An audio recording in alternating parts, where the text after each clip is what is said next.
Hey, thanks for tuning in. We are LivingFit, your trainer's trainer.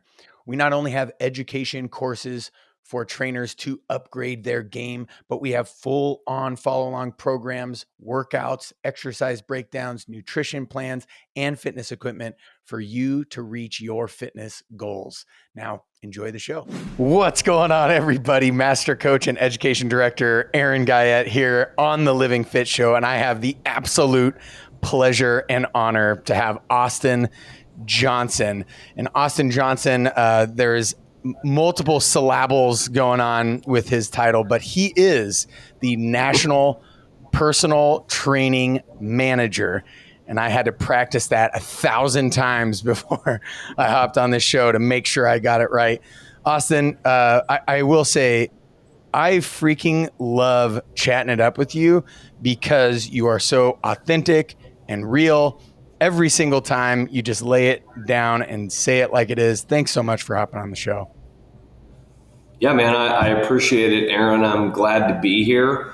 Authenticity and being real and honest has always been something that's very important to me. And I think that, that's the way I want to live life. And that's probably my number one priority in how I carry myself and deal with everything I do in my life. So yeah, well, I mean, it shows every single time I hop on a call with you, and then I hop off. I'm like, man, that's such a breath of fresh air. We weren't like doing some weird corporate political bullshit. We were like real and talking about hey, this is what's working. Hey, this isn't working. Hey, this is how, I love it. And so I know this for two reasons. One, because we talked about it prior, but two, because we recorded this prior as well. This is recording number dos. And so I think this one will work. I'm absolutely sure of it. But how did you get into fitness? So when I grew up in a very small town. Canadian, Texas is the town I grew up in. It's in the very northeast corner of the Texas Panhandle. Amarillo is the biggest town in proximity to Canadian. And so growing up in a small town, if you have any shred of athletic ability at all, you pretty much get to play all sports. And you get a lot of playing time in all sports too. And so I got into sports at a young age. I just loved moving. From an extremely young age, I just had to be outside. I had to be moving. I had to just be doing active shit outside. And so that's kind of where my love for movement and sports began. And then when I went to college, I started out as a psychology major. And after a year, I decided that wasn't for me. And I actually had some friends in the kinesiology department. And, they basically told me like, dude, you should get into the kinesiology department. You can study exercise and activity and sports and all this stuff, and that can be your degree.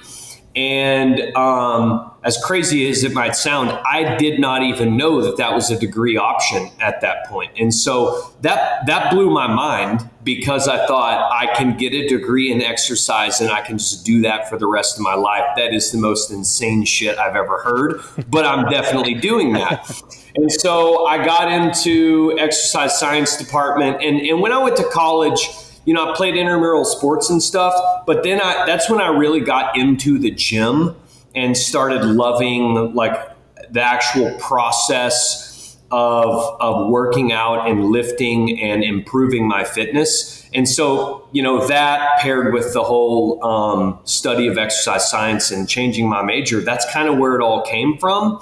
So I ended up, I got my bachelor's in exercise science. I went on to get my master's in exercise science. I became a personal trainer in my undergrad. at the Mississippi State University Rec Center. And then in my grad school, I became a personal trainer at the Oktibbeha County Wellness Center in Starkville, Mississippi. And so I graduated and I finished my master's. I'd been a PT for a while.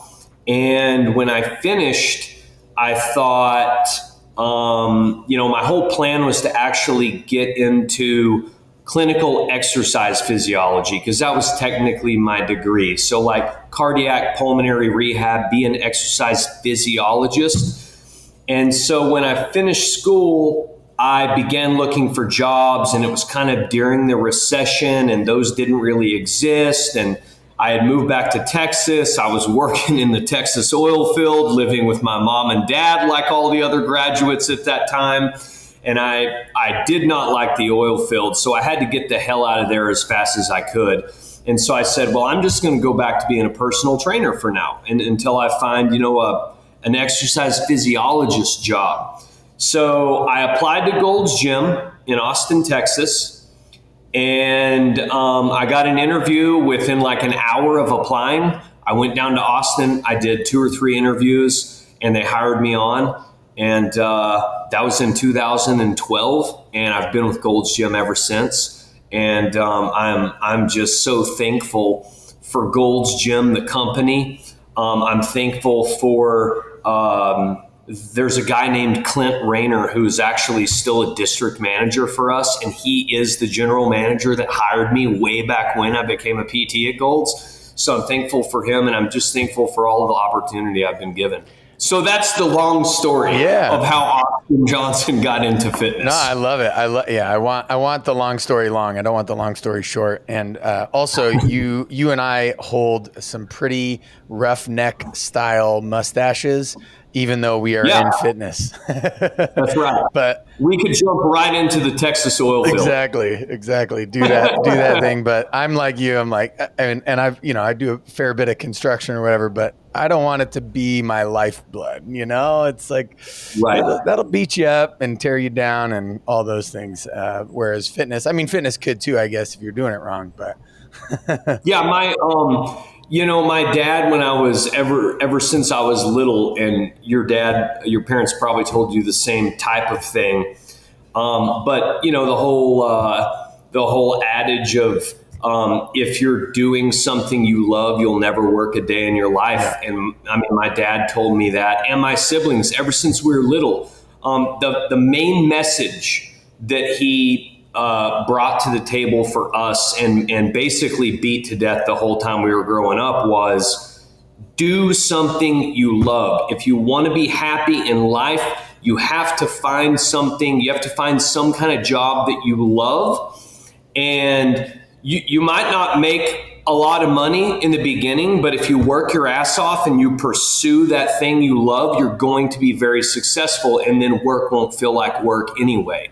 And that's one of the truest things I was ever taught from anybody. Yeah. And so I believe that to this day. Yeah, 100%. I work a lot, but it's not really work because I really love it. Every once in a while I have to do some admin stuff, and I'm just like, okay, I want to stab myself in the eye with this pin right now. But, but yeah, 100%. Yeah, do what you love, and you won't work a day in your life. I love that.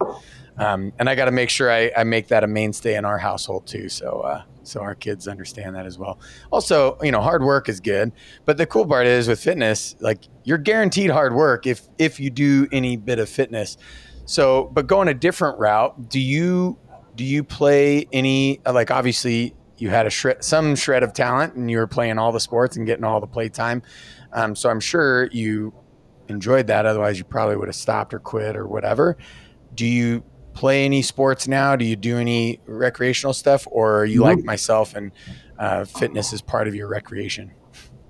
No, if you ask my wife, to explain to you what makes me tick, she would probably tell you that I am the kind of human being that I can't sit still. I always have to be doing something. whether it's actually working or working out, running, golfing, fishing, hunting. I like all that shit. And she would tell you that I always have to be doing something or I'm a very unhappy human. So activity and exercise is still a huge part of my life. When I first got into fitness, I was lifting a lot. I was kind of, I guess you could kind of call me an amateur bodybuilder when I first got into it. But I suffered a really bad back injury in my early days of lifting, and so I can't lift super heavy anymore, especially squatting and having loads on my shoulders or my back. So I still lift, but most of what I do now, my biggest endeavor is running. And I run a ton. I actually have a 52-mile race that I'm doing this weekend in this town called Pawhuska, Oklahoma. Nice. There's a movie that was just shot there that Matt Damon was in. I think it's called Killers of the Flower Moon.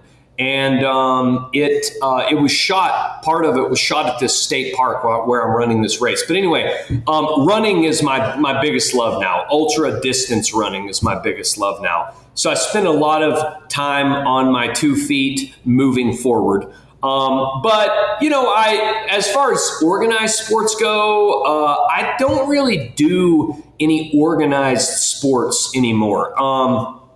I love golf. That's not really much of a sport. Some people might get really mad to hear that and want to argue. But, anything outside and then lifting and running is kind of what I stick to. Yeah, 100%. I'm right there with you. I love lifting, love running as well. And anything outside, if it gets me outside, especially if the weather's nice, but even if the weather is crappy, like I just want to be outside. I don't want to be cooped up in a house all day. No. Maybe that was. No, I can't. That's probably. I can't do that. I'm guessing that's a product of how you were raised. That's a product of how I was raised for sure. It's like get outside. Yeah, that's exactly what it was. I mean, when I was little, it seemed like my parents' solution to everything was, "Hey, get outside and play. Like, leave me alone. Get outside and play."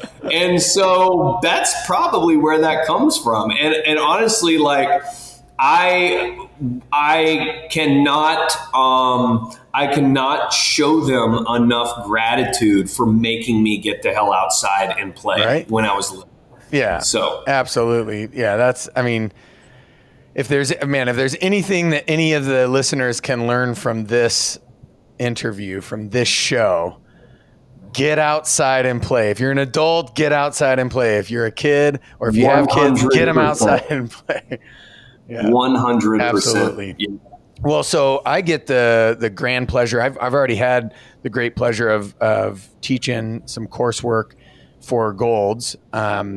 And I get the great pleasure of doing that again. And I wanted to kind of then divert and go back. We talked a little bit about childhood, a little bit about sports, a little bit about activity now, but I want to talk a little bit about Golds. It seems to me that, you've rewind a few years ago and then come up to now. A big differentiator right now for Golds is, but maybe this was a mainstay and maybe I'm mistaken and I would like to be corrected if that's the case, but is education and improving the education of the trainer, improving the education of the staff so that the customer, the client that walks in is able to reach their goals, is able to achieve, a satisfactory or better outcome by jumping into a Golds gym. Is that a correct statement, or has anything adjusted, or has it always been that case? No, you're spot on. So I got to give a shout out to, we have a new ownership group. We went through the entire fitness industry. Well, really everybody in the world went through the pandemic. Mm-hmm. And we all know what kind of havoc it wreaked on the fitness industry. Mm-hmm. You, me, and everybody else suffered in some way from it. And there was a silver lining in how Gold's in what happened with Gold's through the pandemic. We were acquired by a new ownership group, and they are the RSG group out of Germany, and they're truly a breath of fresh air because, like you were just explaining, customer service quality is the number one priority for them. Whether that's somebody coming through the front door to become a first-time member, whether that's somebody approaching the front desk to buy, some retail or some supplements, or rectify some issue with their account, or whether it's actually personal training or attending a group exercise class, the quality of service is number one. And their whole belief is that if you have that quality of service, if you really focus on service quality first, then everything else follows. The success and the production and the sales, and that all follows. That's a result of quality service. And so it's really refreshing to be owned by a ownership group that has that mentality. And so, along with that, prior to 2000 and 19, 20, whenever the pandemic went down, prior to that, me and all the other kind of, club managers and district managers and regional managers and we were all very, very focused on sales and production. And now we're focused on, hey, how can we improve the quality of service in our clubs? And so, along with that, pretty much all I speak to these days is personal training service, personal training quality, and doing everything I can to help managers and PTs learn how to improve the quality of their personal training service as much as possible, which is kind of where you guys come in. One thing we've been doing together, working together with is inviting y'all to host your certifications in our Gold's gyms, so that our PTs can go to them and managers can go to them, just to get more education. The more education a personal trainer has in their belt, the more people they can help, and the more people they can help more. That's kind of how we're operating these days, and it's working very, very well. Yeah, and that, I think, obviously that takes time, right? Because education takes time. It's a process. But just like you fell in love with the process of lifting weights and working out, which I love, by the way. So I want to kind of parallel these together. It's the person that falls in love with the process that ends up typically being the most successful, because if the person is just trying to reach a goal, they get to their goal, and then what happens? Then they typically what happens is they stop, and then they end up regressing, and then they end up back where they started, and then they have to do the whole thing over again to reach the goal. But man, if you can fall in love with the process of education, fall in love with the process of fitness, man, like you said, not only can you help more people, but you can help more people more. Like the quality in which you're helping, and it sounds to me, it's like you're helping managers and PTs, and managers and PTs are now then able to help customers and give them a level of quality that, is palpable. They could, it's truly an immersive experience, because it's not just the PT checking boxes, on his clipboard or on her clipboard, and counting exercises. It's like, why this exercise and how this exercise is going to help them to get to here, and why this exercise at this time in this fashion with this intensity and this movement pattern, and then man, you can really start to nerd out in that process. But the beauty of that is not the nerding out, it's the result that creates for not only for me, it's like, man, not only the customer, but the PT gets this level of confidence and ability. And I don't know. So how have you seen, how have you seen that adjustment happen so far? What are some telltale signs that it's working right? What are some things that you're like, oh man, we can shift and improve here? So before I get to that question, I will answer that, but I want to give a shout out to a manager who is still with us. Because they said something one time. This was years ago. I've known this manager for a while. I've known him since he was a personal trainer. But he told me one time, he said, I want to train my clients in a way to where they don't need me eventually. Yeah. Basically saying, like, I want my clients to not just, like you said, have me sitting there counting the reps and sets and rest periods and all that, all that stuff. But like, I want my clients to learn the method behind the madness so they can go do it on their own. Yeah. I don't want to have to be their babysitter for the rest of their life. True success is them learning how to do this on their own. Yeah. And I absolutely love that. And I think that's how we should train all clients, with the purpose of them being able to understand how to do this stuff on their own so that they can continue to be successful their entire life. So that's most important. Now, how has this kind of shift in mindset worked out from being very sales and production driven to being more focused on the customer service up front? It's working well. Gold's Gym, just like I'm sure all other fitness companies, we send our members surveys on a daily, weekly, monthly basis to find out, like, what's your experience like?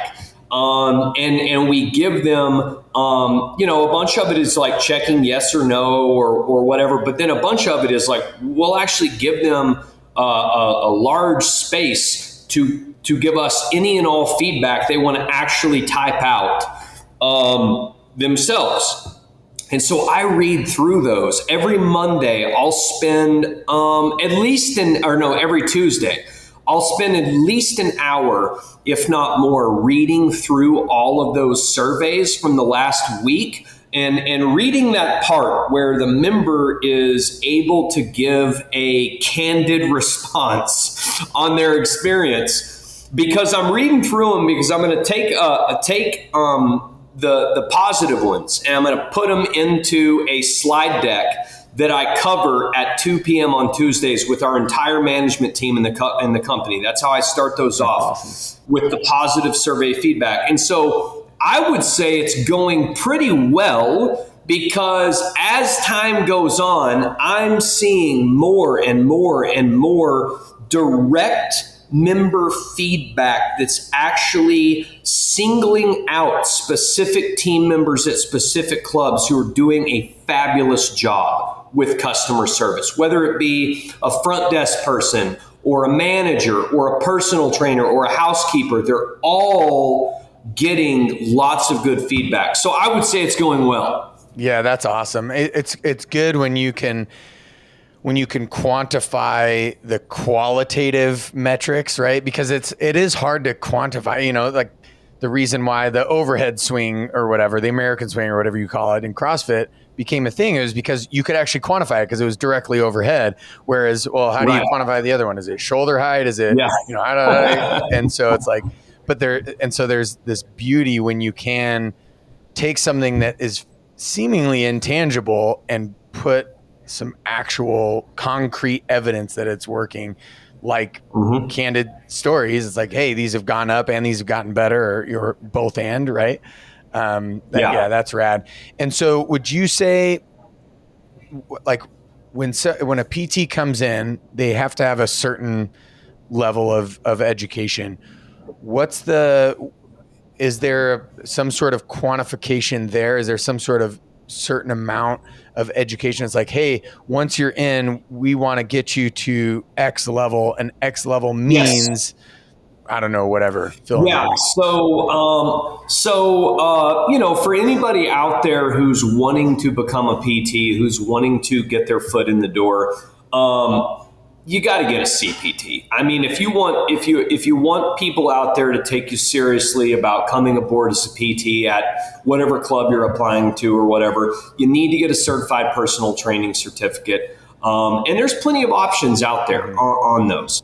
You want to get a serious one that's NCCA accredited. But outside of that, I mean, they're all good. Mm-hmm. So that's your starting point. At Gold's, we'll hire a PT as long as they have a CPT and they're CPR certified. And then we don't stop there because there's so much more shit to learn to make you a better, higher quality PT. So our entire leveling system, we have different levels of PT. Yep. And, you get paid more at each level that you accomplish. Our leveling system is based on education. Oh, nice. So the more specialty certifications you get, the higher the level you become of personal trainer, the more money you make for each session you train. So my only other advice is, you can look at it one of two ways. And this is probably debatable, but I don't think either one is right or wrong. One, you can pick a lane that you want to specialize in, and you can really just get tons and tons and tons of education in that lane. Mm-hmm. Or you can say, well, maybe I want to be able to train and be effective training a wide variety of people. Mm-hmm. Well, then maybe you don't pick like a niche. Maybe you just get some varied education across a few different disciplines, and that opens you up to more opportunity for clients. Yeah. Neither one is right or wrong, but that's kind of how I would look at it if I were a PT. When I was a PT, there were certain things that I came into the job that I did not possess. And I wasn't necessarily comfortable training people with, injuries or underlying conditions. And so in situations like that, corrective exercise is very important. Yep. To train athletes and people who are really serious about fitness and conditioning and stuff like that, then of course, two great examples would be y'all's kettlebell and battle rope specialties. I mean, getting education in special equipment areas and sports and conditioning areas are great. I mean, there is no right or wrong. You just need to decide, like, what do I want to focus on, and then attack it. Yeah, and the beauty of that is, I've met both types of trainers. It's interesting. I've met both types of trainers with no clients or very few clients, and I've met both types of trainers with a crap ton of clients, like a waiting list of clients, and maybe there's some intangible stuff there, that's beyond just fitness education, right? And that's sales and approach and marketing and branding. We can get into all of that maybe on another call or something, but there's something about like the niche. You're going to attract the people that are in the niche, but the non-niche, the beauty of the non-niche, and I did that for a while, and then I niched out pretty hardcore. But the non-niche is like, well, typically I can get a variety. So if I'm bored with doing similar things a similar way to similar types of people, it can give me some dynamic interplay where I can meet a ton of different types of personality and see a bunch of different bodies move and give a bunch of, different methodologies for a bunch of different bodies. So yeah, I'm in the same boat as you. There is no right or wrong way. There is just the way. And the beauty is, regardless of the education, as long as it's good education, valuable education, it's going to make you better, either obviously in your niche, it's going to make you better in that niche, but to be able to offer a lot more, put a lot more tools in the tool belt, so to speak. But, and also for the other person, if I get better at, let's say customer service, or I get better at corrective exercise, it's also going to make me better at looking at body's movement and the way the body moves and how the body, so it's going to cross over into the other fields, even if it's niched out anyways, because, hey, the elbow only moves a certain way, the shoulder only moves, a certain way. Yeah. So how can we create value around getting that to move away to get you, better at whatever it is that you're trying to do, for sure. 100%. So as we finish up, we're coming up to the end of the time. I think we've definitely teed it off for another one of these, and hopefully we can hop on and record another one before the Austin Golds event that we're going to have. Yeah. But we asked this of all of our guests. I've already, like I said before, I've already asked you this. I already got the answer, but our listeners, our followers, they have not heard your answer. And so I'm going to ask you again, Austin, what is Living Fit to you? And not Living Fit, obviously the brand, but Living Fit. I don't know what my last answer was because that call was so long ago. So it might be different this time. I don't know. But this is what my answer is. You open up Facebook now and you scroll through and you're seeing ads and different articles pop up. They're like based on like your interests that Facebook completely knows what they are because they have all kinds of weird shit going on in the background with their technology. So they know exactly what you want to see. And as soon as you click on one, then you're going to see 10 more just like it in the next 2 or 3 days. So what happened to me is this one popped up one day and it was about this like 95-year-old man who had just set like the mile track and field record for his age group. And it showed a picture of him and he's like in his 90s and he's probably in shape of like a pretty fit 50 or 60-year-old, and he's still doing badass shit like setting miles in the record for his age group. And then, of course, now every day more of those types articles are popping up about older individuals who are still doing badass hardcore shit. And that is what Living Fit is to me. Right now, I'm young, you're young, being fit, I mean, it kind of comes easy. Honestly, when you think about people who are 60, 70, 80, 90, I'm still grateful for it. But Living Fit to me is I want to still be in incredible shape when I'm 70, 80, 90 years old to where I can still be chasing my fitness goals at that age. I mean, that's one of the most incredible things to even think about is doing stuff like that at that age. So I think that's what Living Fit means to me. Man, mic drop. That was awesome. And we'll, if we could find it, we'll judge it against the last one. No, that was, that was incredible. And Austin, always a pleasure to chat with you. Definitely an honor to have you on the show. And I'm super pumped to come down there to San Antonio first and then Austin next. So I think San Antonio is June, right? Second weekend in June, and then September for Austin. I'm super jazzed and hope to see you there. Awesome, buddy. Well, I enjoyed it, Aaron, and hopefully we do this again. Absolutely. Hey, for more interviews like that, don't forget to subscribe to our YouTube channel. Also, if you're looking for not only those interviews, but follow along programs, exercise breakdowns, workouts, nutrition plans, and fitness equipment for your fitness results, make sure you hop on to Living.Fit, become a member today, and I'll see you on the next one.